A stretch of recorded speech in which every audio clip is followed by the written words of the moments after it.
अहाँ सब सुन रहल छी अमजद म्यूजिक की शानदार प्रस्तुति। डीजे मनीष रक्सौल।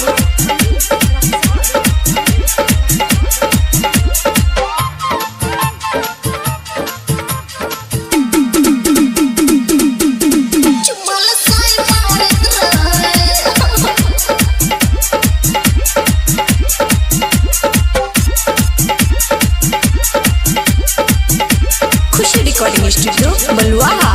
ससुरा से नहीं हर तू कहिया तू आइला केला के देला या केला के लेला केला के वकर संभालत रहे हे गई रे छोरा बाजारत रहे चुमाल साई मारत रहे रे छोरा बाजारत रहे चुमाल साई मारत रहे।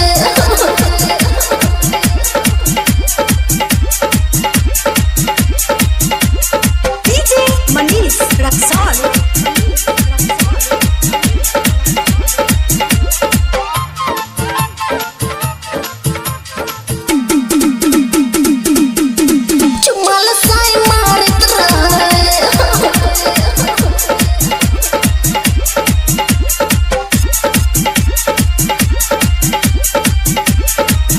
रिकॉर्डिंग स्टूडियो बलुआहा।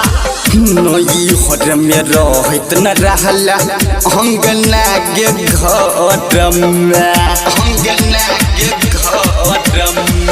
केना के बितई लगे छौरी इतना दिन कहबर में नई हर में रहत न रहला अंगना के घर में केना के बितई लगे छौरी इतना दिन कहबर में केना नथिया के तोरा उतारत रह हे गए रे छोरा बाजारत रहे चुमाल साई मारत रहे रे छोरा बाजारत रहे चुमाल साई मारत रहे चुमाल साई मारत रहे। डीजे मनीष रक्सौल।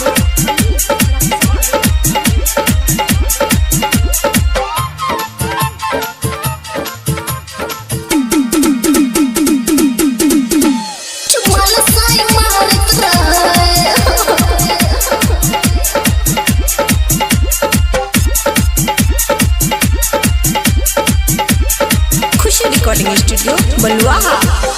राइटर जितेंद्र पूछो सेठ दीवाना गे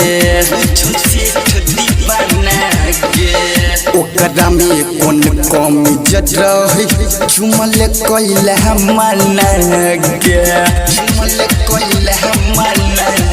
राइटर जितेंद्र पूछो सेठ दीवाना गे ओकरा में कौन कमी रही झुमल कैला मना गे कौन फिल्म तोरा जगावत रहे हे गई रे छोरा बाजारत रहे चुमाल साई मारत रहे रे छोरा बाजारत रहे चुमाल साई मारत रहे। खुशी रिकॉर्डिंग स्टूडियो बलुआहा।